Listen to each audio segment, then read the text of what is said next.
Mga kabombo karon makaupod naton si Sir Jason de la Peña Benetes ang stall owner nga ginkawatan dira pa mismo sa may Rizal Park. Sir Jason, mayong aga gid sa imo. Mayong agaman, ma'am. Sir, pwede mo ba masaysay kung ano ning natabo sang nagdigad ni mga inadlaw sa imo nga store kag paano nyo natukiban nga ginkawatan kamo?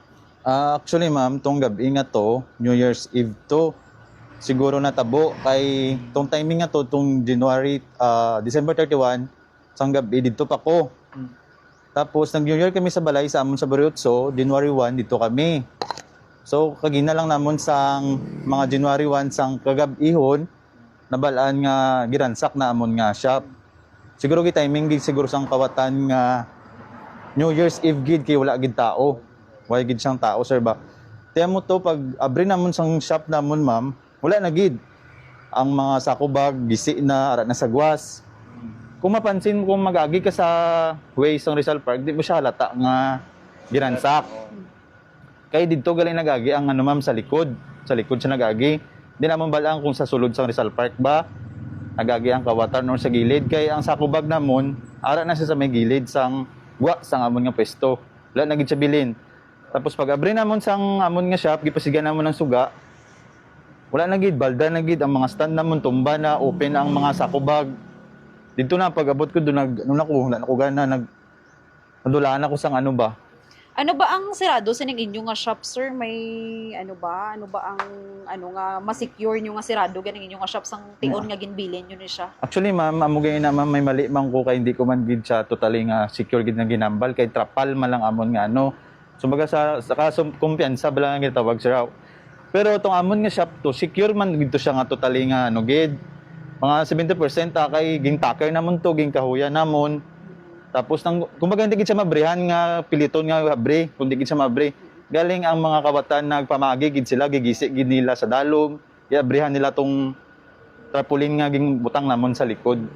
Pag biya nyo sa shop, sir, ano ang mga gamit nga ara sa sulod? Ang mga gamit nga ara sa sulod, ma'am, stand kag mga items gid namon na siya, ma'am. Actually, mga items namon na display na siya kung aga, tapos kung magsarado na kami, ginabutang namon na siya sa sakubag kag mga box. Tapos gina-compress naman na sa tabunan sang steel matting. Steel matting tapos tabunan sang mga trapal para in case nga di makita. Pero mo gito, ma'am, ging ano gid nila, ging pangitaan gid nila pagi dito gid sila sa dalom nagagi sa gilid. Ging gisi gid nilang trapal. Ano ila mga nakuha, sir, sa sulod sang inyong store? Actually, ma'am, tong mga nakuha gid nila, ma'am, mga bestseller ko pag ito siyang items. Like mga t-shirt nga premium, mga premium brands, ma'am. Kag mga pants nga kung anong mga ususubong. Mga ususubong nga pants, short, kag mga clothing line. Naubos gid nila, sir? May ginbilin ba sila sa shop nyo? May nabilin man, ma'am, pero almost sa akon nga ano, ma'am, kay ging tansya-tansya namon ang nadula almost 44 pieces. Tanan na siya tapos worth 17K, ma'am. Sa inyong estimate. Oh, yes, ma'am. Amo gina siya ma-exact. Di paano nakaabot sa inyo, sir, naging kawatan kamo or pagkanto nyo na lang dito nabalaan nyo ng Mo ni siya, ma'am, di man sa siguro dito abi kami that time abi kapag sang gabi, January 1 sang aga. Nagpuli kami sa amon balay, ako sa Bariotso. Taga Bariotso man ko, ma'am. Tapos dire sa Rotonda garen kami dire sang shop. Mga around 9 to 10 PM, gabiyahe kami papuli upod si partner kag ang mga bata ko, karga ko man sila. Nagambal si partner nga malakata ni sa alunan kay mabakalos sang pauno niya. So amba ko gabi naman matulog na guro ta. Tapos samba sa tong bata ko pa malagaw ta. Lakato sa alunan kay nagutom daw siya ba. Tiyan mo ko sige lang. Sa guna-una ko daw agyan gid siya namon, sir ba. Doy bagi na amon nga no agyan gid daw dumiga ano balasakon na tiyan mo lang na pag-agi ko sa alunan, pag-stop ko sa shop, doon di gid siya lata ang aging kawatan. Di siya lata ang aging kawatan, ma'am. Tapos nagnaog ko sa salakyan, pag-break ko, gilili ko pa siya mo. Paglili ko, abuto, why na? Waldas na gid sa tunga. Kumbaga nagkarambula gid sa tunga ba. Amo to ging panaog ko si partner. Di bago pa lang gid bata si partner. Wala pa sang 5 days pa lang siguro. Bit-bit pa namon ang bata. Amo to dali-dali ko. Pag dali-dali ko naglakat ko sa Sesyo sa may tawag sa may Rizal Park. Actually namin man ang approach ko bako, sir, sir din pwede maglikramo man kay nakawatan abi kami.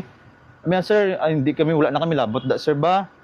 Actually wala man problema, ma'am, sa issue. Ang akon lang kung tama ba tama ba ang approach niya nga mo to nga wala daw sila labot.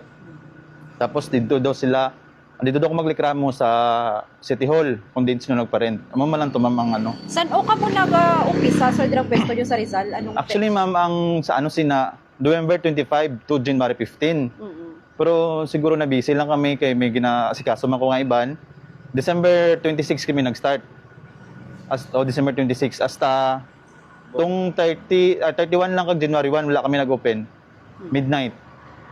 Sige sir, tagaan ta kaligwa para magpanawagan no sa aton nga mga katawhan man ilabi na didto gid sa nagkawat kag awareness man sir sa iban man nga upod yung nga mga stall dira man mismo sa Rizal Park. So amo to no sa nagkawat kung sino man kamo balang ko hindi lang ikaw isa. Damo kamo balang ko gid. Kag ang mga item nga ging kuha nyo mahalata gid nga kung ano ang uso subong.